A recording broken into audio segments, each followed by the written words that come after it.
Face à la dérive de l'Union européenne vers des rivages de moins en moins démocratiques, il est temps aujourd'hui que les patriotes de tout le continent s'unissent, portés par le souffle des peuples et les vents favorables de la démocratie.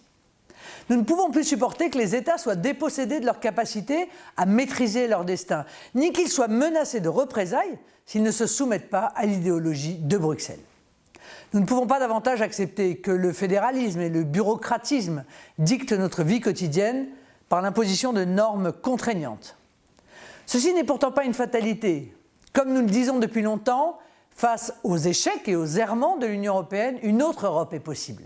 Celle des peuples, des nations libres et des coutumes, ancrées dans le cheminement des siècles. Cela ne signifie pas que nous devions agir de façon isolée, mais au contraire que nous devons privilégier les coopérations. En additionnant les talents propres à chaque nation et non en fusionnant les États dans un ensemble sans identité et donc sans saveur, nous ferons à nouveau rayonner notre civilisation. Seuls les partis patriotes, dont le Rassemblement national en France, pourront initier ce changement. Aujourd'hui, c'est avec Matteo Salvini de la Ligue italienne, Viktor Orban du Fidesz en Hongrie, Santiago Abascal de Vox en Espagne, Jarosław Kaczynski de Droit et Justice en Pologne, mais aussi c'est avec Giorgia Meloni de Fratelli Italia, le FPÖ autrichien, le Vlaams-Belang de Tom van Krieken et nos alliés danois, estoniens et finlandais que nous initions ce changement. Avec dans nos voiles les vents porteurs de la volonté populaire, nous constituons déjà dans de nombreux pays les principales forces politiques et dans certains cas, les patriotes sont déjà au pouvoir.